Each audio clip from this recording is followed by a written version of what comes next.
Pessoal, quando a gente analisa o Livro dos Espíritos, na parte que vai falar das leis morais, Kardec vai nos dar uma explicação acerca das características da lei natural, origem e conhecimento dela, o bem e o mal e a divisão da lei natural. Então está na parte terceira, leis morais, e ele vai nos trazer acerca de cada uma dessas 10 leis morais que vão ser elencadas e explicadas para nós. E quando ele fez a questão da divisão dessas leis morais, porque nesse sentido ele vai falando de cada qual, vai acontecer que no subsequente ele faz a desdobração desses aspectos no Evangelho segundo o Espiritismo. Porque cada bloco de assuntos que Kardec traz no Livro dos Espíritos, ele vai fazer a transposição e desdobramento em livro que vão compor a codificação. Então, a gente tem uma parte que vai ser desdobrada no Céu e Inferno, que vai trazer aí acerca das esperanças e das consolações, onde ele vai no Céu e Inferno trazer essas minuciações. A parte da Gênesis, que tem a ver com os aspectos colocados no Livro dos Espíritos, ligado à criação, também a questão de degredo, migração e assuntos que vão tratar desse caminho, vai trazer as 10 leis morais, fazendo a desdobração no Evangelho segundo o Espiritismo. E nesse sentido é então feita a composição da codificação. E nós temos a Revista Espírita, que é um laboratório vivo, onde ele faz a análise dos assuntos para atender a universalidade do ensino dos espíritos, a partir daquilo que era colocado na revista, para então fazer a seleção dos conteúdos que passassem por esse crivo e levasse isso para o livro. Então, é nesse sentido que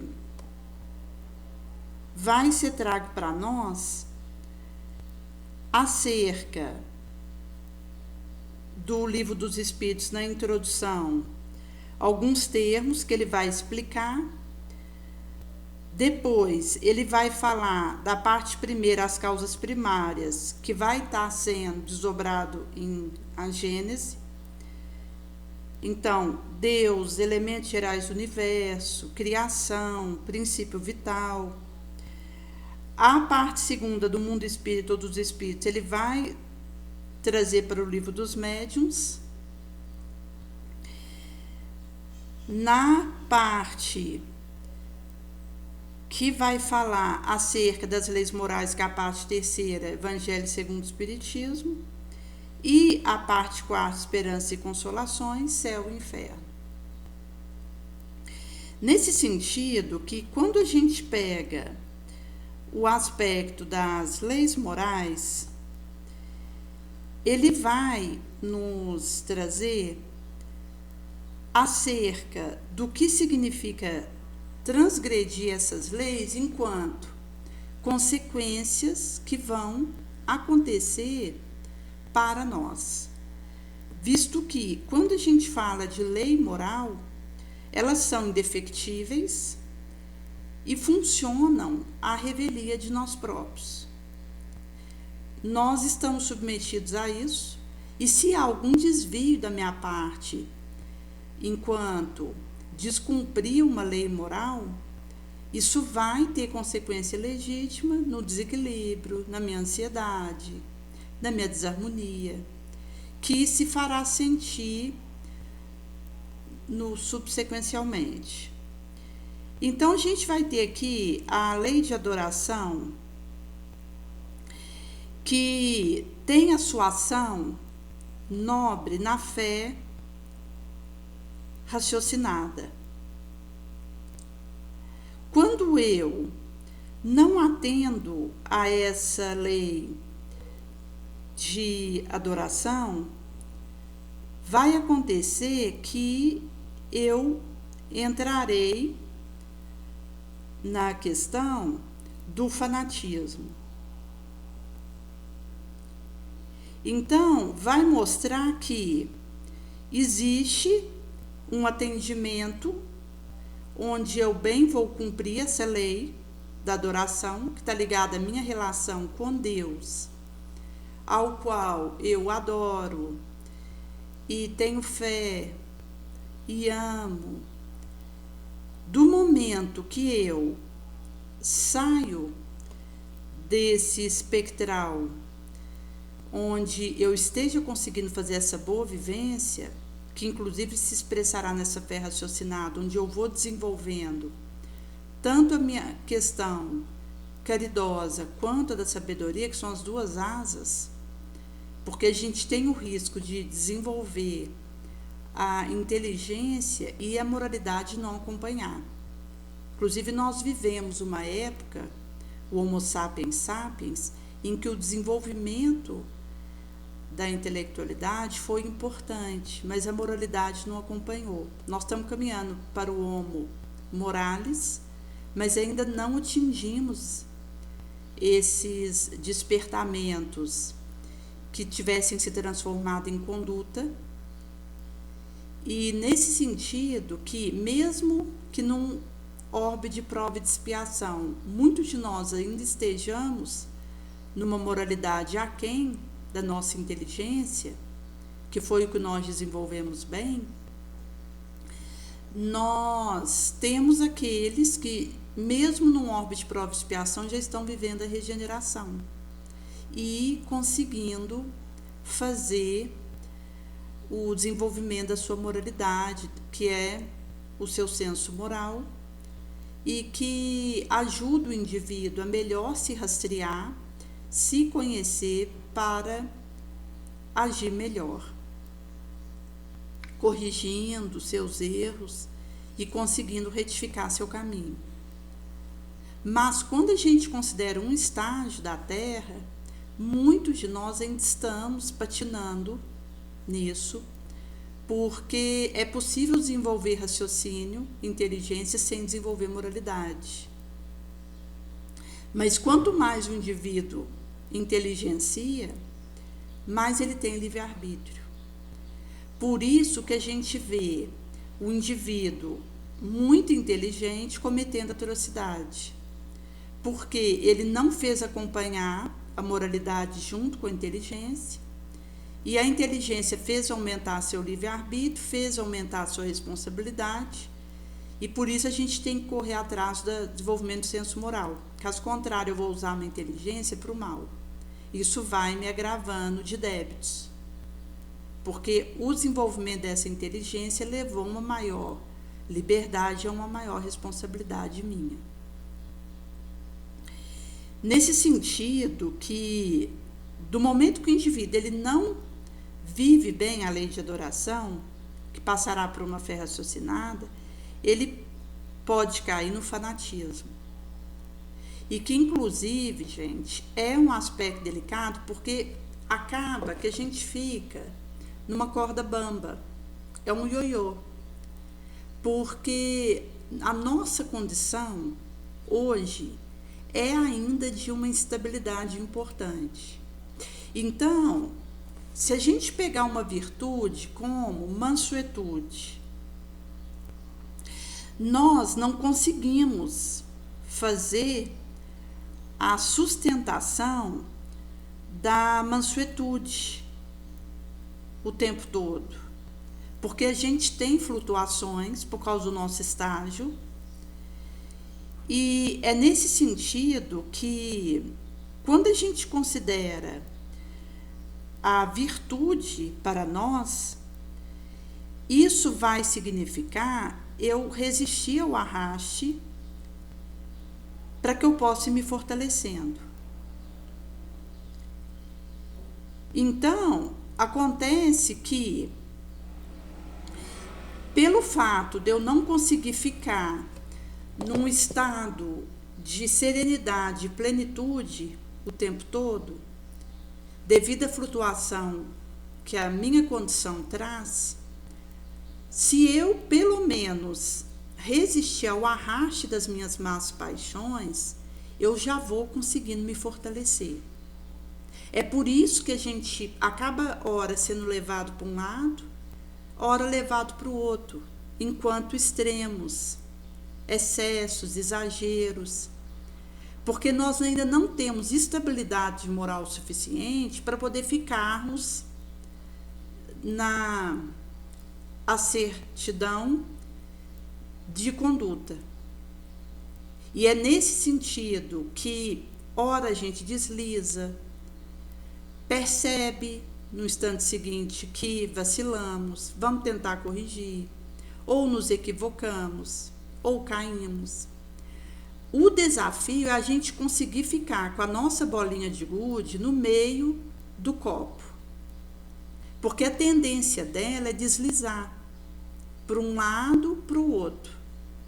É por isso que a gente tem atitudes às vezes excessivas, precipitadas, mesmo com a melhor intenção, com um esforço nobre, fazendo o meu suor e sangue daquilo que me compete em dado labor, mas eu posso acabar ou me precipitando numa atitude, fazendo o que eu posso, mas não devo, ou o que eu devo, mas não posso. Porque isso tem a ver com o nosso estágio. Nós vamos cair e vamos precisar levantar o mais rápido possível, resistindo ao arraste. Porque uma coisa é eu cair e ficar inerme naquele tombo. Eu termino de ser arrastada. Outra coisa é eu cair e, no mesmo momento, eu já me recomponho, me reergo e conserto aquilo que aconteceu. Isso é resistir ao arraste. Então, aqui inclusive entra o aspecto do sitiamento. Porque para eu ser arrastada, primeiro eu fui sitiada e nós seremos sitiados. A diferença é o que eu vou fazer com isso. Porque quanto mais eu resisto ao arrastamento, que faz parte da minha condição, devido às mais paixões que eu trago, as minhas sombras, e que me compete vencer quantas vezes for necessário, vai significar que eu vou me fortalecendo, porque o benfeitor, vendo o meu esforço, o meu movimento nobre, ele me secunda. Mas se eu, em meio ao arraste, não reajo com pensamento positivo, com nutrições nobres, com renúncia ao mal, com serviço no bem, eu acabo que daquele arraste eu sou levada de vez. E aqui nós estamos falando, inclusive, de conúbios obsessivos. Por isso que Consuna Ana, ela trazia que quando a gente fala de relacionamento na Terra, isso funciona na complementariedade. Se eu ver no outro um oposto exagerado, ele me verá num oposto daquilo que eu vejo exagerado. Devido a essa situação nossa, a gente tem tendência para o extremo, para o equívoco, para a mentira, para a precipitação, para o excesso. A questão do exagero, porque acaba que a gente sai da medida correta fácil. Que é essa bolinha de gude que tende a deslizar em cima desse copo. E o desafio é manter ela no meio do copo. E aqui, inclusive, considerando a tendência desequilibrante que a gente tem, de sairmos do prumo, de sermos vencidos pelas nossas inquietações, pelas nossas perturbações, de sermos atravessados por raios de pensamentos alienígenas, porque há momentos em que a gente começa a pensar uma coisa que a gente sabe que aquilo não é nosso, que é um pensamento de outrem que está atravessando nosso campo mental. Então eu preciso saber pôr limite para isso, dizer agora não. Fazer uma defesa da minha arena psíquica, para que eu não desequilibre com o pensamento desequilibrado do outro, para que eu não adoeça com a atitude mental doente de alguém.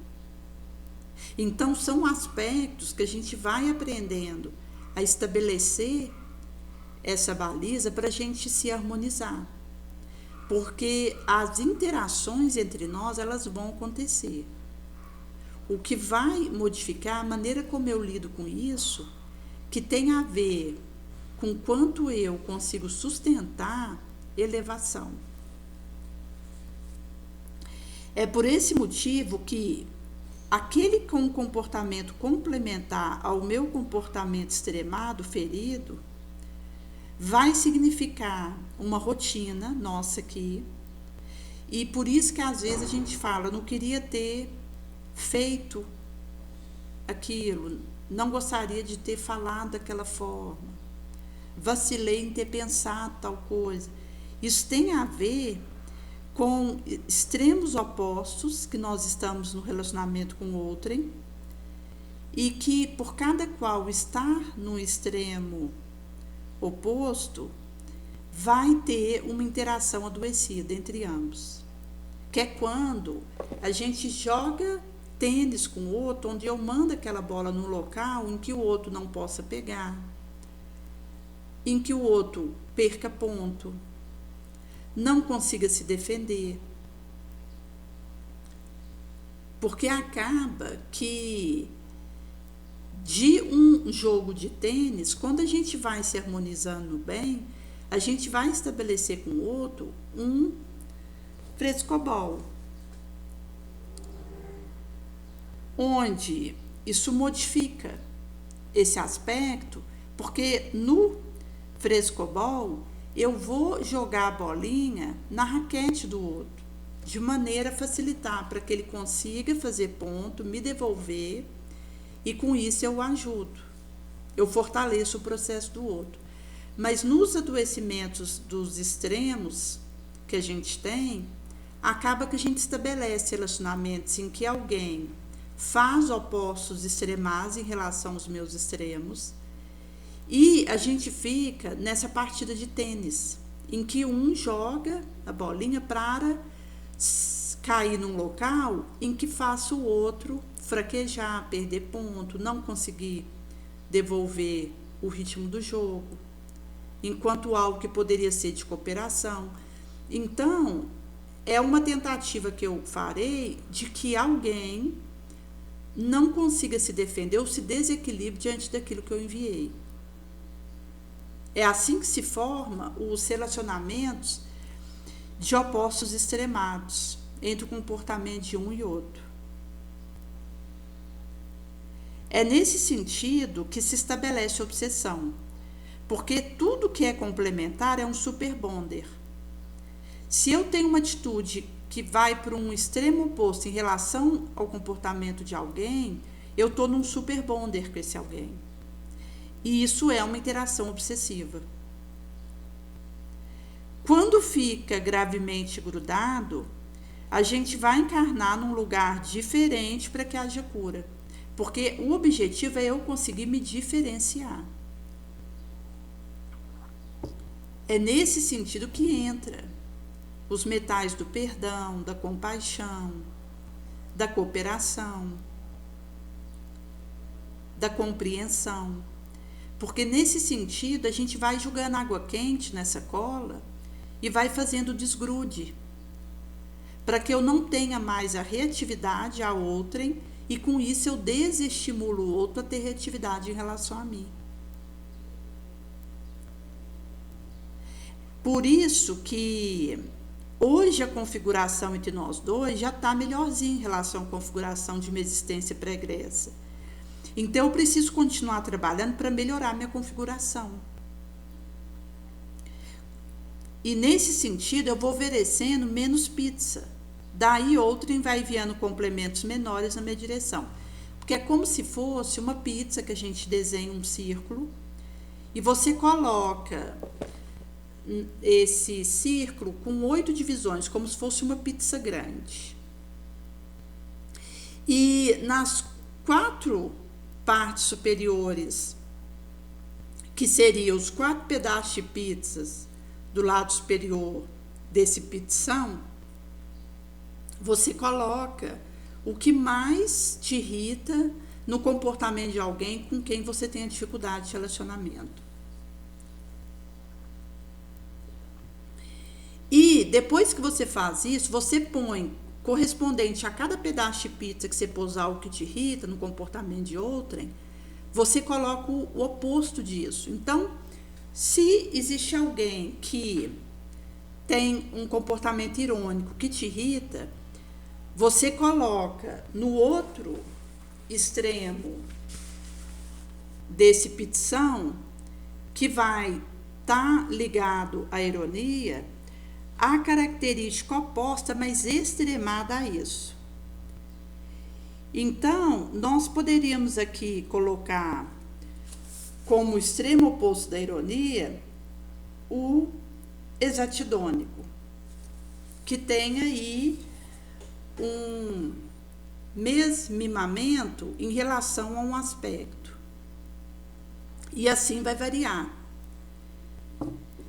Então, se a pessoa às vezes coloca que alguém tem um comportamento de se dizer sempre certo e que isso a irrita, o extremo oposto seria se alguém está numa condição de culpado, enquanto a sua autopercepção. Se o comportamento que me irrita é a crítica, o extremo oposto, falta de crítica, de senso, de análise, apatia. Se for cobrança, o oposto seria condescendência, aqui considerando o extremo. Reclamação, o extremo oposto elogiativo. E assim vai. A gente traçando esses extremos opostos, porque aí nós vamos analisar que aquelas características em outrem que nos irrita, quando a gente coloca os extremos opostos de cada qual, é como esse outro nos vê. Então, se eu tenho percepção de alguém com extremados que me irritam, eu vou ter reações complementares, que são reatividades, no extremo oposto. E aqui já vai mostrar para nós uma interação adoecida. Porque aqui entra o superbonder que nos cola um ao outro, porque diz da ferida extremada de cada qual. E nesse sentido que se estabelecerá o processo obsessivo, porque esse grude é a obsessão. Por isso que quando eu vou sendo capaz de fazer a diferença com os metais nobres que eu vou urdindo dentro de mim, eu vou jogando água quente nessa cola e vai desgrudando do processo obsessivo. Se eu não for modificando a minha configuração nesse relacionamento, a solução vai ser reencarnar em configurações diferentes, enquanto o local que eu estou em relação a esse outro, para que possa haver cura. Para que encarnar numa posição diferente em relação a esse outro me ajude a me diferenciar. Com elevação e ir me modificando e curando a minha ferida, que me leva aos meus extremos, aos meus excessos, às minhas precipitações, às minhas obnubilações. Por isso que quando a gente vai, ao invés de oferecer aquele pedaço de pizza extremado para o outro, na forma de reagir ao que a gente recebe dele, ao invés disso, a gente vai diminuindo o pedaço dessa pizza, que significa diminuir nossa extremação, nosso excesso, fazer um polimento do nosso pensamento, do nosso sentimento, da nossa ação, nos equilibrarmos, para em vez de oferecer para o outro um extremo, um pedação de pizza, eu ofereça algo suavizado. Então, o outro vai enviando um complemento menor na minha direção.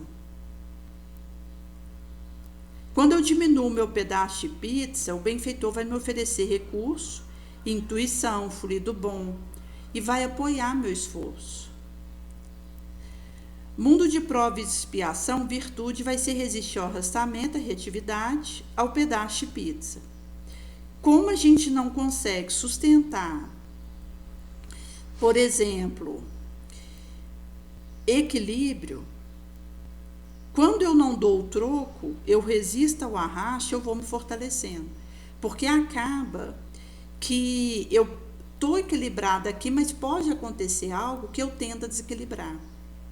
Então, quando alguém me oferece um pedação de pizza num comportamento extremado, se eu não devolvo, não faço vindita disso, eu já me fortaleço. É resistência ao arraste. Por isso que quando a gente considera amores transatos, eles descontentam com o nosso adiantamento moral.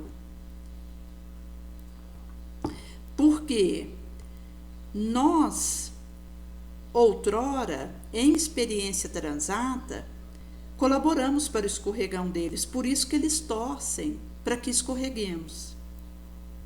E nessa justiça material, eles só vão sossegar quando eu sentir a dor que ele sentiu.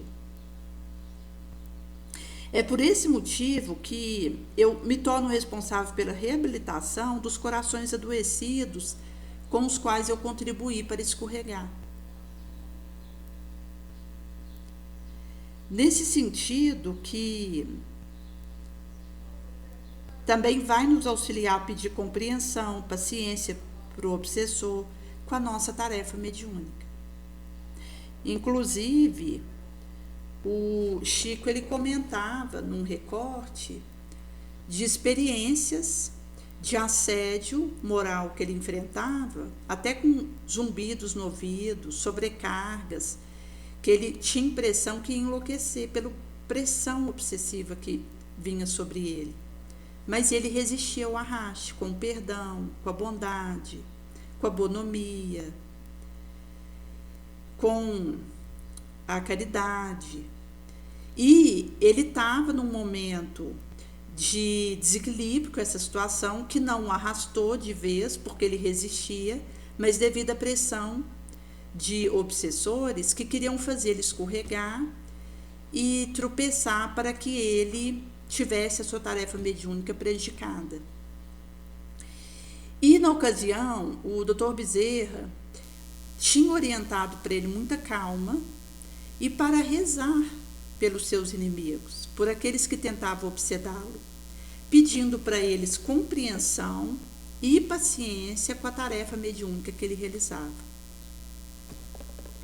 Então, acaba que faz parte desse processo, porque então eu vou me esforçando por me diferenciar, e isso implica solidão, incompreensão, receber ironia, mas logo acima eu vou experimentar o bem-estar que essa renovação traz. Por isso que vai implicar um esforço da gente sair do nosso lugar acomodado e lesivo. Porque, inclusive, gente, quando a gente considera a crueldade, que é um aspecto que a Joana vai trazer no livro Conflitos Existenciais também, isso vai fazer a implicação de um aspecto no indivíduo onde associações que ele faz de situações perversas que o encontraram na sua infância pode significar um émulo para que ele reaja ao mundo ao seu redor de maneira perversa. E quando a Joana ela traz o aspecto da crueldade, ela vai fazer o elenco de ser um transtorno de personalidade, porque o transtorno de personalidade ele é mais grave do que o transtorno de humor. Porque o indivíduo que tem depressão, ele tem transtorno de humor. Quando a gente fala de bipolaridade, é porque ora ele tem a depressão, ora ele pode ter um pico de euforia. Faz uma transição entre um aspecto e outro, num intervalo de tempo relativamente curto, mas quando a gente entra, por exemplo, no transtorno borderline, que já é um transtorno de personalidade, uma psicose, agrava, porque essa migração da depressão para a euforia se dá num espaço imediato um ao outro. Então a pessoa está aqui conversando comigo, num momento de euforia, e no instante seguinte ela vai até uma saleta e joga um caderno no chão de raiva, num sentimento de aflição que ela tinha imiscuído. Então, quando a gente fala o transtorno de personalidade do borderline, essa migração entre estados de depressão e euforia, ela se dá de maneira contínua e rápida. No caso da neurose, que vai trazer o transtorno bipolar, que é um tipo de transtorno de humor, essa migração entre a depressão e a euforia, ela tem um prazo maior onde ela acontece. Não é a queima-roupa. Então, o indivíduo, num dia, ele está depressivo, à noite ele já entra no estado de euforia. E quando a gente fala um indivíduo que está na depressão per si, sem uma migração para um estado oposto, nós estamos falando de um transtorno monopolar, que também é transtorno de humor. E quando a gente tem, por exemplo, a esquizofrenia, que é um transtorno de personalidade, isso pode estar ligado à crueldade. Então, a psicose, ela é mais gravosa, porque vai trazer transtornos da personalidade do indivíduo que ele trouxe do pregresso. O transtorno de humor, enquanto uma neurose, é mais fácil de tratar, porque o indivíduo, ele tomando um medicamento, tendo o aspecto da espiritualidade atendido, da utilidade, e procurando uma terapia, vai auxiliá-lo a ir superando essa neurose e tem perspectiva de cura. Mas a psicose, ela não tem perspectiva de remissão naquela encarnação. O indivíduo controla excesso daquele comportamento, daquilo que extravasa da sua psicose. Então, um indivíduo que esteja numa situação de crueldade, ele vai precisar fatalmente de reencarnações, às vezes várias, onde ele é colocado em situações diferentes em relação aos seus desafetos transatos. E isso vai fazendo os aquebrantamentos dentro dele de amolentamentos para a sensibilidade que ele não tinha. Por isso que a única solução é a reencarnação no caso de psicoses como a crueldade. E até considerando outros aspectos de tipos psicóticos, em que o indivíduo ele precisa reencarnar, às vezes em várias vezes, para ele ir fazendo, a partir dos diferentes locais que ele é colocado, em relação aos outros, com os quais ele conviveu transatamente, e mesmo outros que são colocados pela primeira vez ali naquela encarnação, para ir auxiliando ele, aí quebrando a endurecimento, a morbidez das suas perspectivas cruéis. Que inclusive, do momento que ele esteja passando por uma tortura numa prisão de um crime que ele tenha cometido, ele pode, ao invés de se sensibilizar pelo que ele fez, desenvolver uma indiferença, até mesmo que o faça subtrair-se ao tamanho da dor que acontece, para tentar lidar de maneira a diminuir a dor que ele experimenta, e ao mesmo tempo isso pode levá-lo a um endurecimento maior, e ele, ao invés de despertar a consciência um pouco que for naquela prisão, ele se associar a pares parecidos com ele em crueldade, em perversidade, e fazer sinergias de ação, de conduta. E aqui que entra a situação de espírito que às vezes esteve à frente de serial killer, crimes lesa humanidade, em que o espírito ele levou prejuízo e dor para muitos, e esse povaréu que tenha enlouquecido com a dor que esse indivíduo trouxe, não tenha conseguido perdoar, acaba que vai desenvolver um desforço em relação a esse espírito, e esse espírito que esteve como pivô daquele que fez crimes leso povaréu, ele pode ter a atrofiação do seu perispírito e regredir para o ovoide,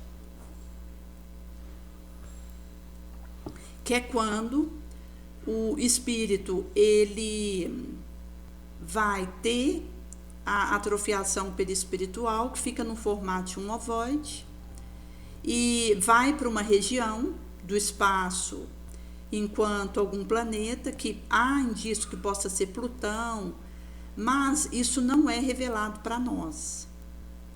Este ovoide poderá ir para algum local separado, mas vai ser dado a ele em algum momento a oportunidade de reencarnar, enquanto numa primeira reencarnação, depois que ele ovoidizou, ele tenta reconstruir seus órgãos como ele tinha, estômago, cérebro, pé, e acaba que por ele estar vindo de um estado de ovoidização, ele não consegue. Então a gente tem broto naquele feto, vestigiais de órgão, acontece o aborto, e numa próxima encarnação ele tenta de novo. A cada encarnação ele vai conseguindo formar mais órgãos, até que numa dada reencarnação ele consegue fazer a formação dos seus órgãos, que pelo menos viabilize seu nascimento.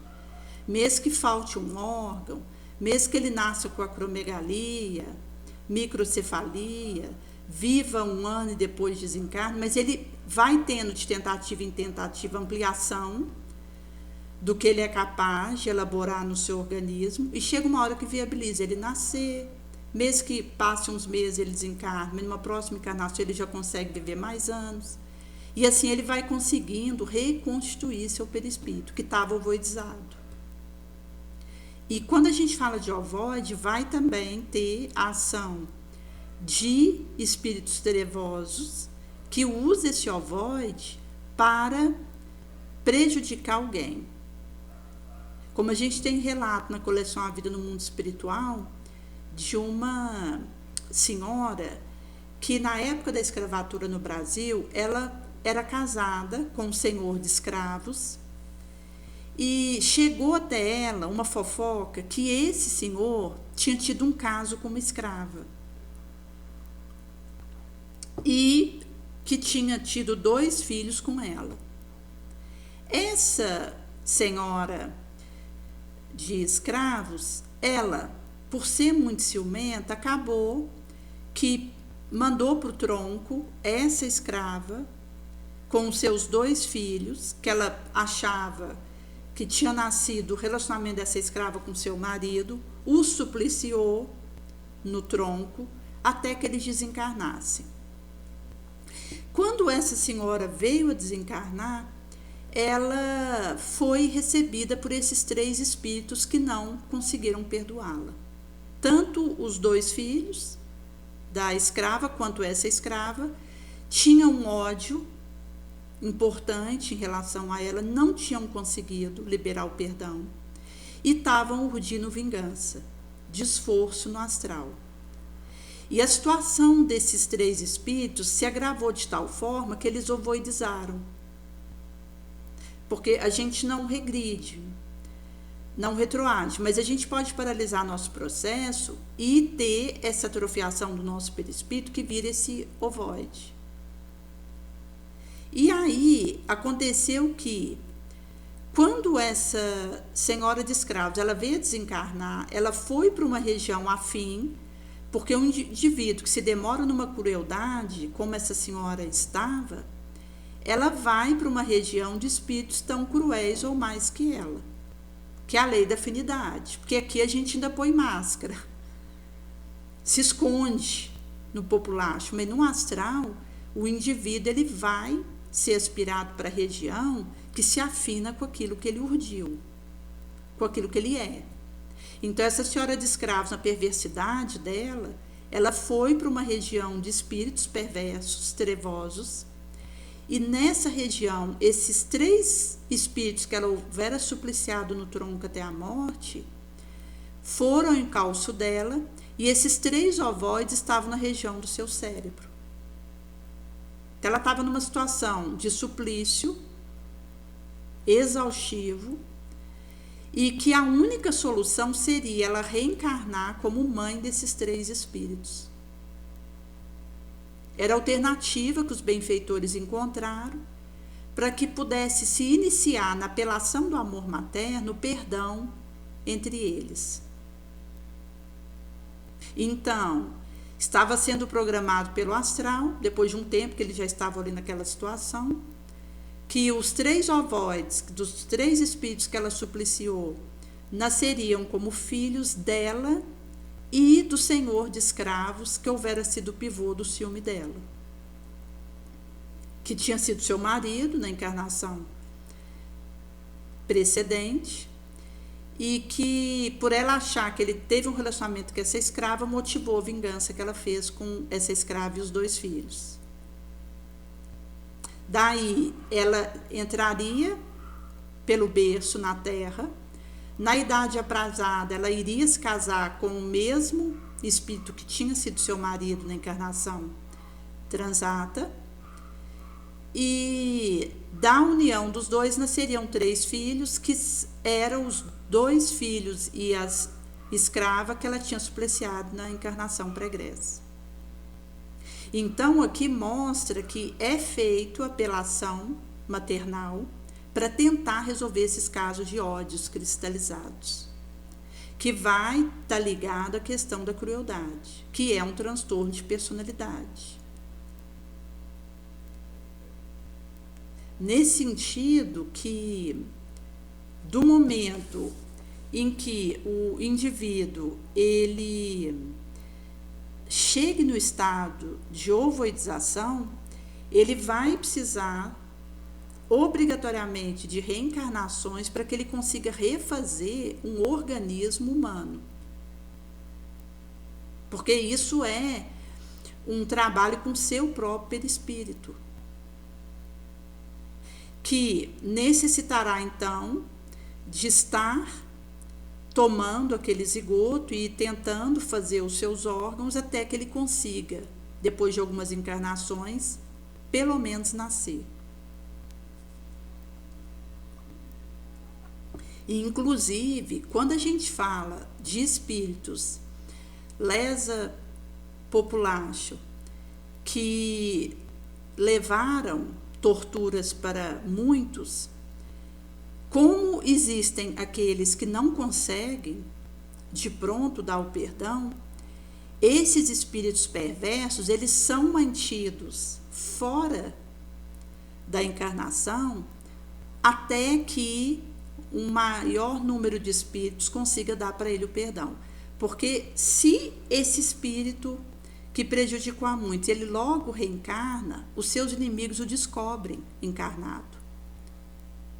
E vão assediá-lo moralmente e torturá-lo de tal forma que inviabiliza a encarnação dele. Então, se a gente pegar, por exemplo, a Segunda Guerra Mundial, foi ontem. Considerando um tempo para espíritos endurecidos no rancor conseguir liberar um perdão, muitos ainda estão em vinditas, que vêm de situações pregressas, como o que aconteceu na Segunda Guerra Mundial. A gente pegar aí 70 anos atrás, mais ou menos, quando aconteceu a Segunda Guerra Mundial, isso é um tempo curto. Então, a gente tem espíritos tanto no astral quanto encarnados ainda com vinditas de situações que aconteceram em guerras. Inclusive, esses espíritos desencarnam com esses ódios, ficam se digladiando no umbral, em região trevosa, sombria, que vai variar de acordo com cada qual. E quando eles se reencarnam, eles continuam se digladiando. E é por isso que a gente tem essas situações de guerras, que não acabam. Porque são espíritos que estavam em configurações de duelos em existências pregressas e que reencontraram nessa existência.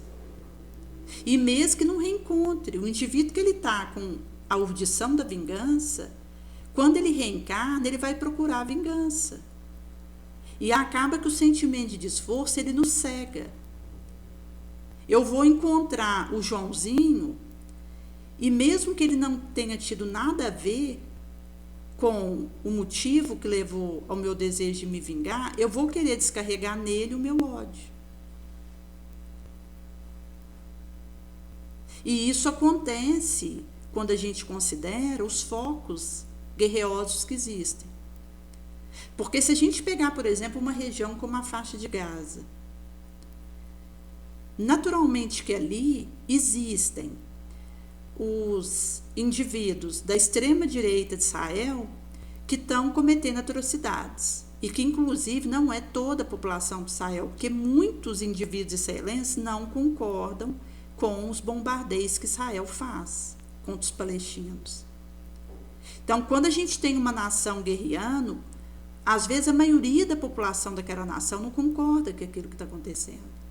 Mas a gente tem alguns indivíduos que tomam o poder e usam isso para fazerem a continuidade da perversidade que eles trazem até aqui, associado com vingança, com ódio, com psicose, com urdições de desforço, com loucura arrasadora. E acaba que, se alguém na faixa de Gaza recebe aquele tiro e venha ficar paraplégico por causa disso, esse indivíduo continuará tendo a opção de perdoar e ir embora daquela região. Nesse sentido que, quando a gente tem um local que está tendo bombardeio e o indivíduo tendo a opção de ir embora, ele prefere ficar, isso já significa alguma predisposição para o duelo. Porque eu continuarei sendo livre para ir embora. Quando percebo que uma dada situação está me convidando para esforços, para essas interações complementares em que um age no extremo oposto do outro, que é quando a gente tem alguém manda uma bomba, outro manda outra maior. Numa situação que não tem fim, que é um feedback retroalimentativo. Que se eu desejo a paz, o perdão, a dignidade, eu pego a minha mala e vou para outro lugar. E aqui sabemos que existem realidades em que o indivíduo não tem essa opção. Mas quando nós estamos falando de crimes de guerra, as instituições humanitárias vão abrir essa possibilidade para o indivíduo. Então, se por um lado não é fácil dar o perdão, como o relato de um adolescente, que estava numa escola ali na faixa de Gaza. Tinha acontecido um bombardeio de Israel sobre essa escola e ele ficou numa cadeira de roda, na paraplegia, por causa disso. E ele, dando seu testemunho, disse que ele não conseguia deixar de sentir ódio, que ele já tinha uma indisposição com Israel antes disso acontecer, e que depois que ele foi levado para a cadeira de roda por causa daquele tiro, ele não dava conta de parar de pensar e sentir o ódio em relação aos israelenses. Ou seja, ele está continuando uma configuração que, se ele não resolver isso nessa existência, ele vai precisar reencarnar de novo próximo daqueles que nessa existência dele estão sendo algozes, porque vai ser a única alternativa. E a pessoa pode não conseguir perdoar. A gente sabe que o perdão é o caminho preconizado por Jesus, que nos deu esse exemplo, porque depois de ter sido traído, ingratidado, abandonado, caluniado, torturado, crucificado e zombado, ele perdoou.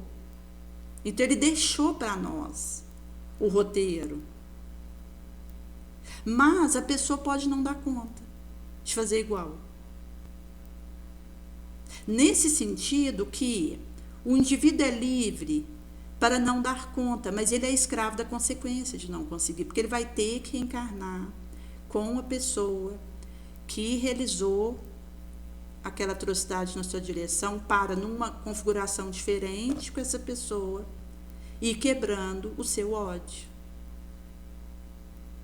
E ir fazendo substituição de algum pensamento, de alguma interação positiva com o outro, no lugar das lembranças mórbidas que ele tem, ruins. Então, é por esse motivo que não é uma apologia a perdão, é uma necessidade. Mas a pessoa pode não conseguir. E às vezes o indivíduo fala de situações que a gente ouve aqui e acolá: eu não perdoo, eu vou para o túmulo com essa mágoa. Não adianta tentar me convencer, mas a questão é que vai para o túmulo mesmo, e vai além do túmulo, porque se ainda ficasse no túmulo, estaria ótimo, porque os vermes corroeriam aquela mágoa e acabaria com aquilo. Mas a pessoa vai para o astral com esse ressentimento. Ela vai para regiões de afinidade, onde ela vai encontrar espíritos na mesma faixa, que façam locupletação, amplificação dessa situação. E aí o indivíduo, ao invés dele se liberar para continuar a sua jornada evolutiva, porque quem perdoa se desalgema, ele se cola no algoz. É esse super bonder que vai ficando mais grudado, e aí ele tem que reencarnar junto com esse outro em configurações variantes, para que ele vá conseguindo ver experiências dolorosas, às vezes de nível muito baixo, ásperas, crúcias, e ir liberando um sentimento melhor. O da alta face. É por esse motivo que, quando a gente fala de aspectos relacionados a transtornos de personalidade, a gente tem que ter cuidado, inclusive, para a gente se proteger daquele que está transtornado. Então, inclusive, Joana, ela vai trazer alguns elencos referentes à crueldade, como o aspecto de música e dança, que ajuda o indivíduo a sair da monoideia, porque quem está na perversidade fica numa monoideia, ele fica fixado naqueles pensamentos cruéis. Então, para que ele possa lograr, pelo menos, desconectar daquela fixação mórbida na crueldade, existem alguns aspectos que vão ajudá-lo, como terapia alternativa, o cultivo da oração, o evangelho no lar. Ela vai trazer o aspecto da utilidade, em que o indivíduo ele consiga ter uma ocupação útil, voluntária. A questão do passe, que vai ser importante e necessário enquanto um auxílio que esse indivíduo vai recebendo. A terapia da desobsessão, porque acaba que aquele que se permite atos cruéis, de leso, ele cria conexões obsessivas. Então, o tratamento, inclusive a prevenção da piora, necessitará de terapia desobsessiva. Então, é todo um arsenal que você convoca Exército, Marinha e Aeronáutica em frentes diferenciadas para poder o indivíduo, pelo menos, controlar os seus excessos.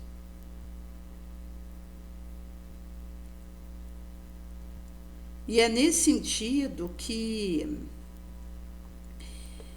ela vai trazendo como será possível a gente, a partir disso, termos essa perspectiva. Então, tanto a questão da meditação, reflexão ponderada, aqui considerando preventiva terapia, prática incessante da caridade, oração, que vai robustecer sentimento e aumentar a capacidade resistencial à invasão de agente destrutivo da paz e da saúde.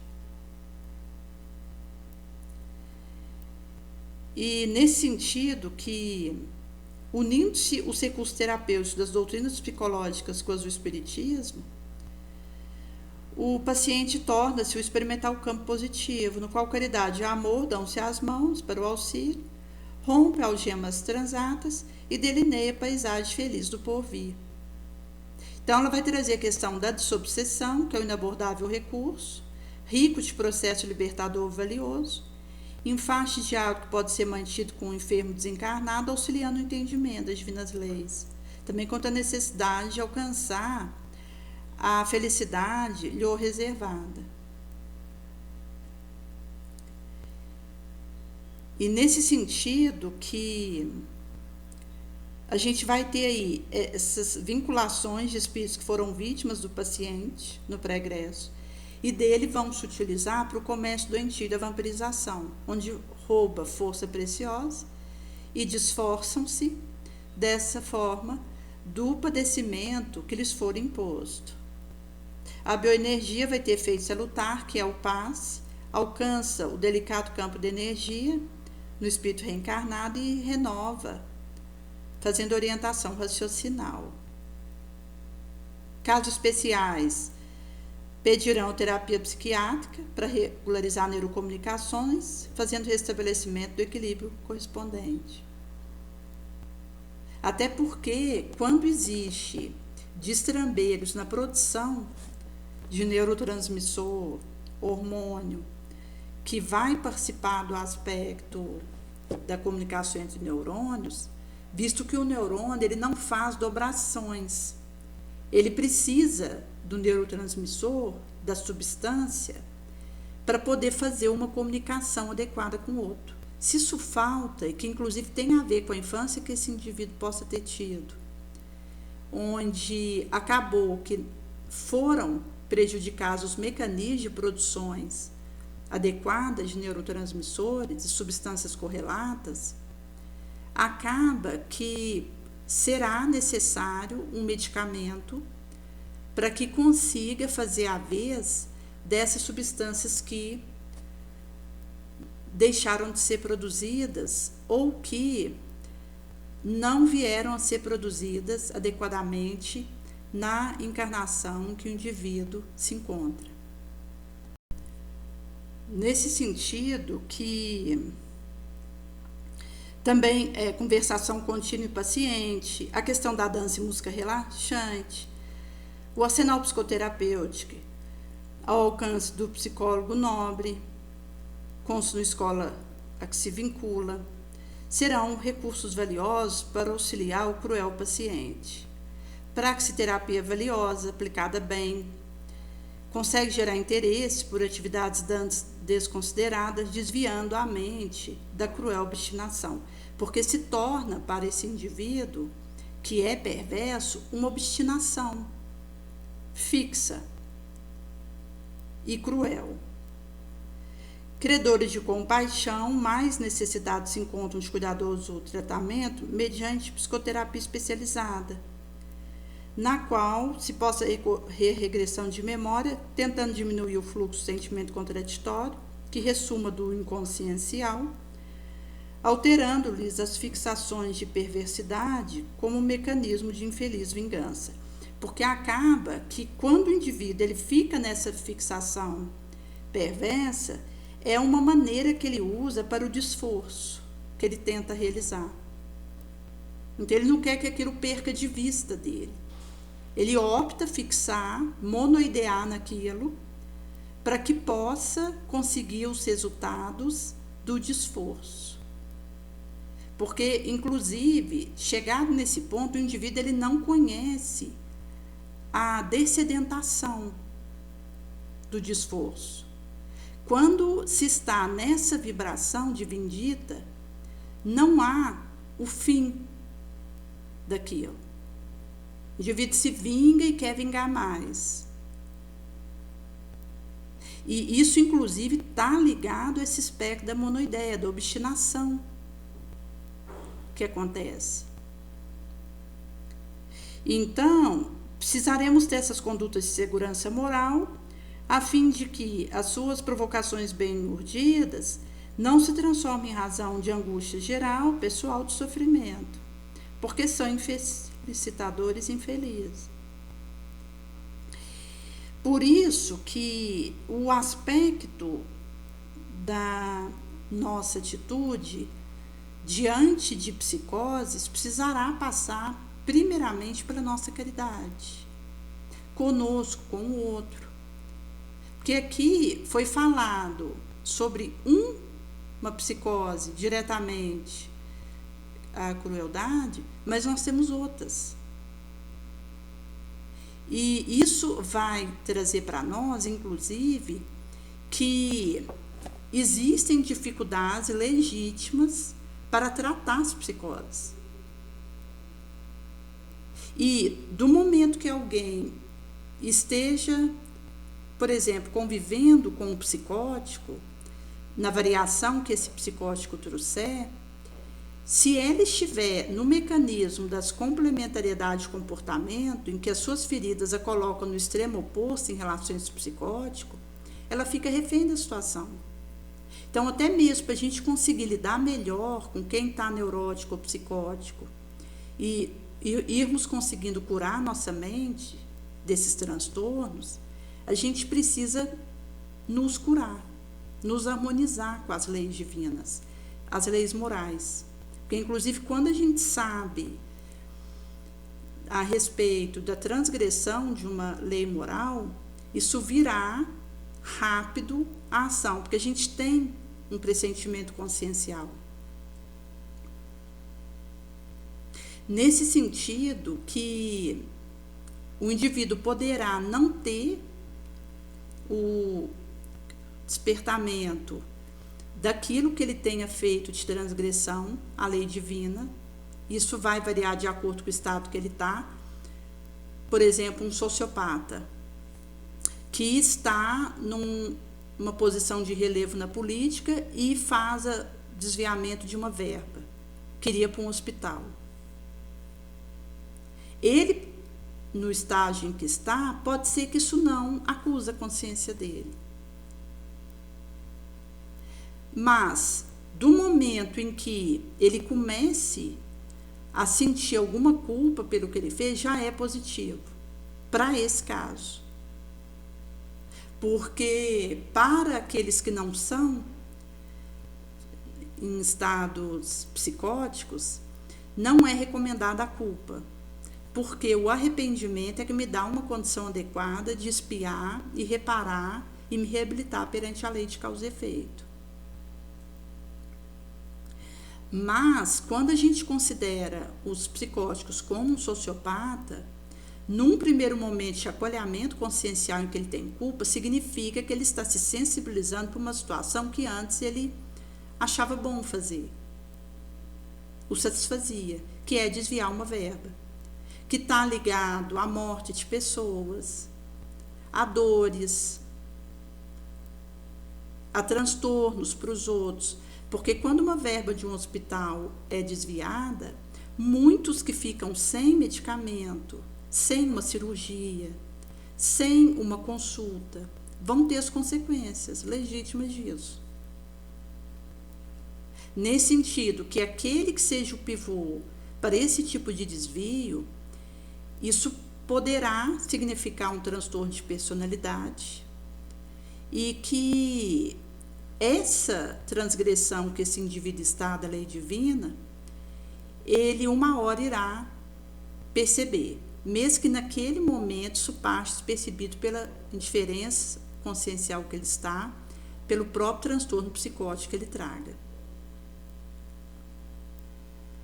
Ou a alteração psíquica que aconteça que o leve a agir assim, sem um remorso pelo que ele tenha feito.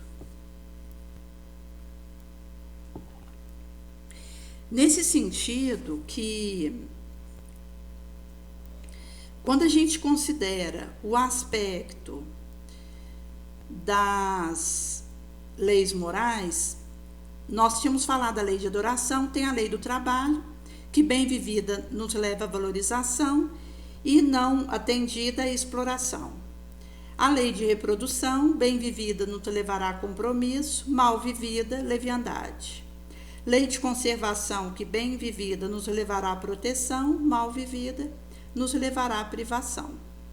Lei da destruição, que bem vivida, nos levará à transformação, mal vivida, crueldade. Lei de sociedade, que bem vivida, nos levará à cooperação, mal vivida, nos levará ao individualismo. Lei do progresso, que bem vivida nos leva a evoluir, mal vivida nos leva a ambicionar. Lei de igualdade, que bem vivida nos leva à fraternização e mal vivida nos leva ao privilégio, que é quando a gente exclui alguém, acreditamos nos mitos fantasiosos de favoritismo, de recebermos em detrimento de outrem, do menor esforço, que não existe, porque Deus não é parcimônico, ele dá a todas as mesmas instâncias. O que vai diferenciar o que eu faço é o esforço que eu verto em dada direção. Então, toda a ideia que a gente traz de incluir, excluir, enquanto incluir alguém e, diante dessa inclusão, fazer outros ficarem de fora, e todas as mutações que acontecem no nosso inconsciente coletivo, de que alguém precisa ser mais atendido para que outrem fique desatendido, ou para que alguém precisa ser desatendido para que alguém fique mais favoritado. Então, todos esses aspectos enganosos têm a ver com o não cumprimento da nossa lei de igualdade, porque aí a gente sai da cooperação, da fraternização, do auxílio recíproco para os mitos de privilégio, favoritismo, de diferenciações gratuitas, visto que o que vai nos diferenciar é o esforço que eu verto para me melhorar, para me reformar moralmente e para sustentar isso.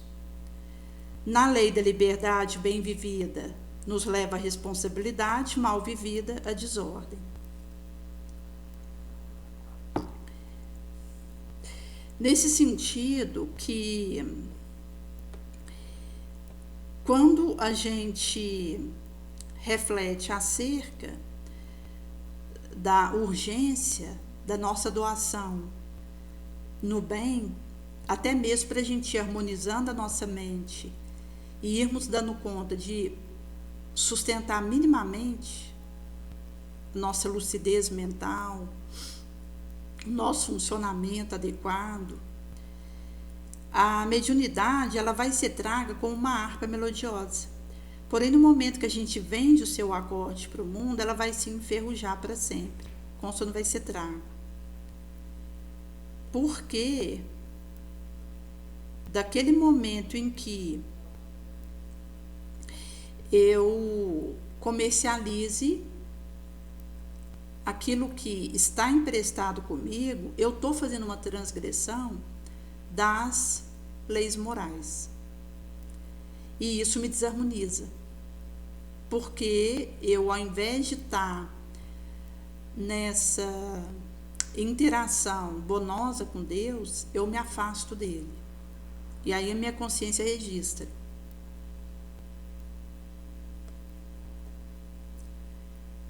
Por isso que vai ser trago acerca de condições para seguir Jesus.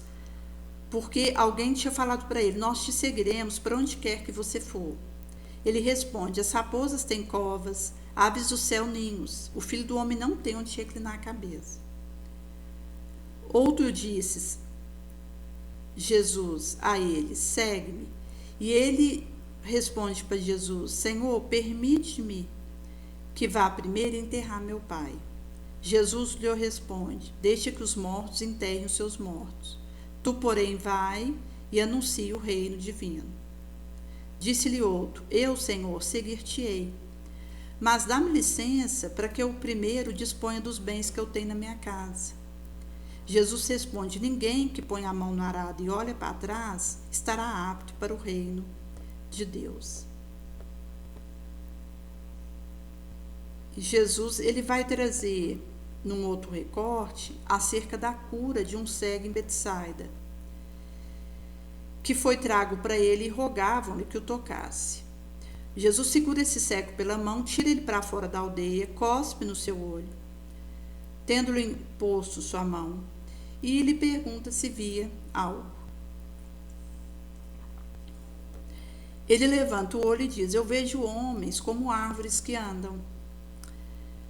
Depois, Jesus torna a pôr-lhe as mãos sobre os olhos, ele começa a ver e ficou de todo curado, de sorte que via distintamente todos os objetos.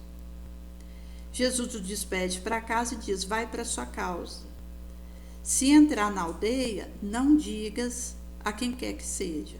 Então, Jesus ele vai dar uma orientação para ele para não voltar para a aldeia, porque a aldeia é o lugar do desequilíbrio, do materialismo, dos mundanos, que nos compete romper com as nossas diferenciações morais que vem da reforma que eu consigo fazer em mim, que é um caminho solitário, onde eu serei mal fadada, mas que é a trajetória para aquele que deseje ser leal a Jesus. Nesse sentido que ele fala, vá para casa, não vá para a aldeia, não fale na aldeia do que ocorre, porque se você for para a aldeia, você retornará para os seus desequilíbrios. Então, essa vigilância e oração em que eu consiga ir sustentando a minha harmonia, minimamente que for.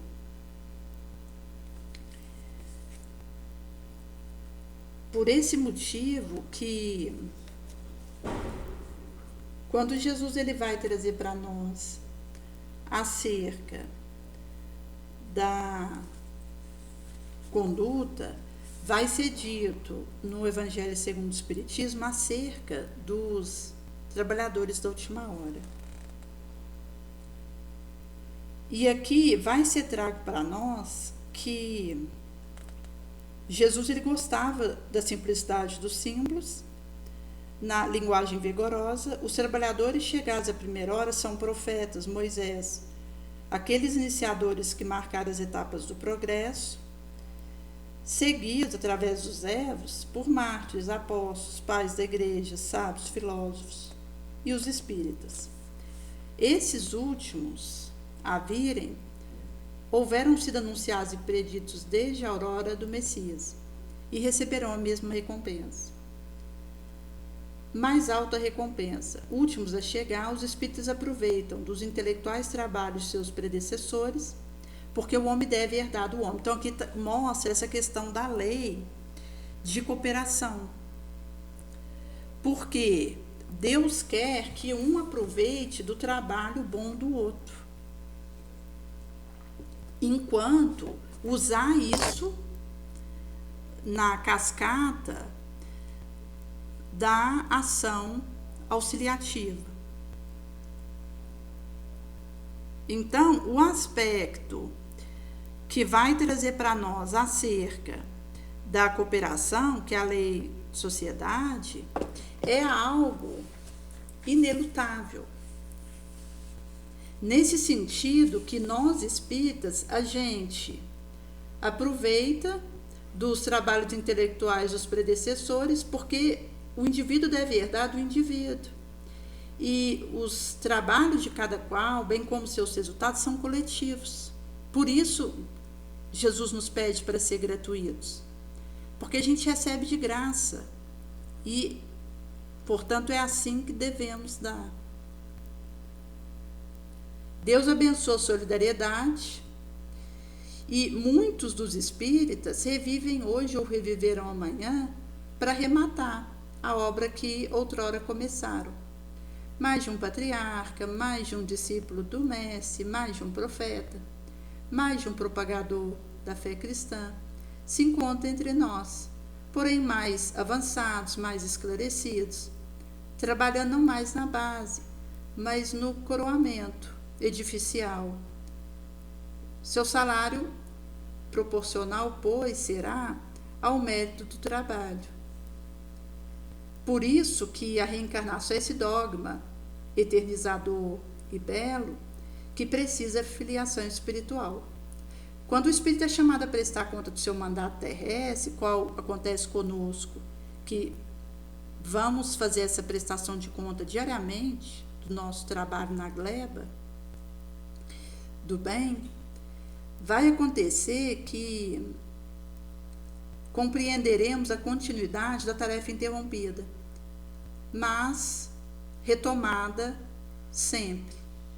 Vemos, sentimos que apanhamos no voo pensamentos nossos antepassados, reentramos na liça, amadurecidos pela experiência, para ainda avançarmos, e sói os trabalhadores da primeira e última hora, olhos voltados para a justiça profunda de Deus, não mais murmuramos e adoramos.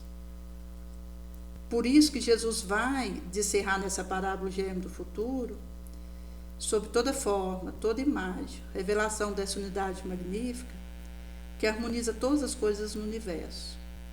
Porque a solidariedade religa os seres presentes ao pregresso e ao porvir.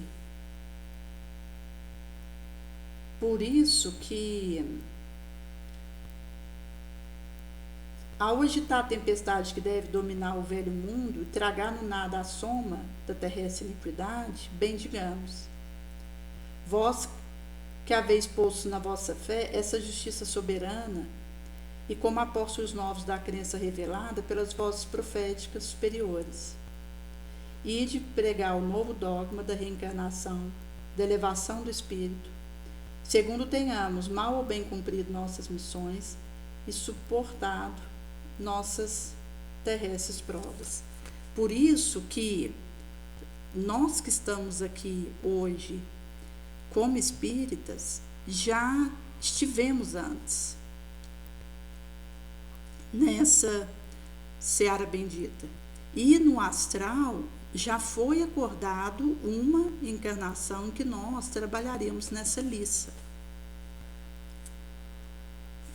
Não vos amedronteis, as línguas de fogo estão sobre as vossas cabeças. Os adeptos verdadeiros do Espiritismo são eleitos de Deus. Ide pregai a palavra divina. É chegada a hora em que deveis sacrificar a sua propagação, os vossos trabalhos, vossos atos, vossas ocupações fúteis. Ide pregai.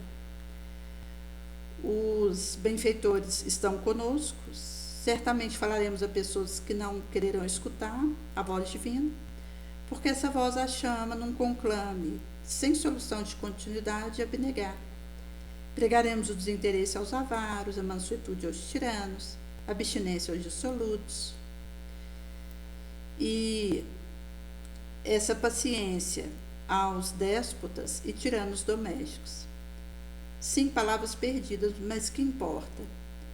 É preciso que reguemos com os nossos suores, os nossos sangues, o terreno que devemos semear, porque ela frutificará e produzirá sob o reiterado esforço da enxada e da evangélica charrua, e de pregai. Por isso que é uma cruzada contra a iniquidade e a injustiça, e uma ação destrutiva do culto do bezerro de ouro, cada dia mais invasor, que é o materialismo. Conclamados para ir, porque Deus nos conduz, indivíduos simples, ignorantes, nossas línguas se soltarão, falaremos como nenhum orador fala. Ide, pregai, as atentas populachos acolhem alegremente vossas palavras de consolação, de esperança, de paz e de fraternidade. Não importará a armadilha colocada no nosso caminho, porque só se prende na armadilha de lobo outro lobo, porque o pastor saberá defender sua ovelha contra os imoladores verdugos. Ide diante de Deus, mais feliz que São Tomé, crede sem pedir para ver, e aceitando os fatos da mediunidade, quando mesmo não tenham conseguido jamais obtê-los em vós próprios. O Espírito de Deus vos conduz, ide. Marcha avante, imponente falante pela vossa fé. Os grandes batalhões dos incrédulos desvanecerão perante vós, como as brumas da manhã aos raios primeiros do sol nascente. A fé é a virtude que ergue montanha, disse Jesus. Todavia, mais pesado que as mais pesadas montanhas, jazem no coração dos indivíduos impureza e os vícios impuros de todo porte. Partamos, pois, com coragem para remover as montanhas iníquas, que as gerações do porvir não devem conhecer, senão no estado de lendas. Como não conheceis vós mesmos, senão, bem perfeitamente, o período de tempo anterior à pagã civilização. Por isso que vai ser trago que comoções filosóficas e morais manifestar-se em todos os pontos do orbe do Iapoca Chuí, ora aproximem que a divina luz apresentar-se-á sobre os dois mundos. Então vai ser trago para nós, para irmos levar a divina palavra ao grande que desdenhará, ao sábio que vai pedir prova, ao simples e pequeno que aceitará. Porque, sobretudo entre os mártires do trabalho, essa expiação terrestre, que encontraremos a fé e o fervor. Ide, estes receberão com cântico de gratidão, cantando louvores a Deus, a santa consolação que lhes levais, e se inclinarão, agradecendo o quinhão de suas terrestres misérias. Nossa falange se arme de coragem e resolução, mãos à obra. A terra espera, charrua pronta, é preciso trabalhar. Agradecendo pela tarefa gloriosa a nós confiada, meditando entre os chamados ao Espiritismo, muitos extraviaram. Olhemos nossa rota e sigamos o caminho da verdade. Reconheceremos pelos princípios da verdadeira caridade que professarão, praticarão. Reconheceremos o leal ao Mestre, pelo número de aflição ao qual ele leva consolação, pelo seu amor ao outro, sua abnegação, seu pessoal desinteresse, tanto moral quanto material. Enfim, reconheceremos pelo triunfo dos seus princípios, porque Deus deseja o triunfo da sua lei. Aqueles que seguem suas leis são seus eleitos, ele lhes dá a vitória, mas esmaga aquele que falseia o espírito dessa lei e dela faz o meio para satisfazer sua ambição e sua paixão. Por isso que vai ser dito que é esse caminho da nossa reforma moral. Por isso que Felizes serão aqueles que tiver dito aos irmãos: trabalhemos, unamos os esforços, a fim do Senhor encontrar a obra pronta quando chegar. Porque ele dirá: vinde a mim, vós que sois servidores bons, que calastes as vossas discórdias e os vossos ciúmes, para que a obra não fosse prejudicada. Mas aquele que por sua dissensão retarda a hora da colheita, a tempestade virá e será carregado no turbilhão. Gritarão: graça, graça, mas o Senhor responderá: você não teve piedade do seu irmão, recusou-lhe estender a mão, esmagou o fraco em lugar de o sustentar. Por que pedis graça se você procurou a vossa recompensa na alegria terráquea e na satisfação do orgulho? Já recebeste sua recompensa, como a pretendeis. A celeste recompensa será para aquele que não tenha pedido a recompensa da terra. Então é feito o recenseamento, o fiel servidor marca com o dedo aquele que não tem senão aparência de devotamento, para não usurpar mais o salário do corajoso servidor. Porque será aquele que não recua diante da sua tarefa que o Senhor irá confiar os mais difíceis postos na grande obra, cheia de generação pelo Espiritismo. E cumprirão as palavras: os primeiros serão os últimos, e no reino dos céus os últimos serão os primeiros. Por isso que é essa convocação e que essa é a hora. Porque na nossa insuficiência, Jesus ele nos capacita para a obra de levarmos o testemunho do amor, a instrução, para que esse movimento de subida levamos juntos tanto quanto conseguirmos. Porque sozinho eu posso até ir mais rápido, mas juntos eu vou mais longe. Então, esse movimento da solidariedade, que é uma lei moral, que o Senhor deseja que aconteça nos escaninhos, essa cooperação, esse auxílio, ele vai nos permitindo fazer um pipoque onde o maior número que consigamos possa ir para o mundo de regeneração.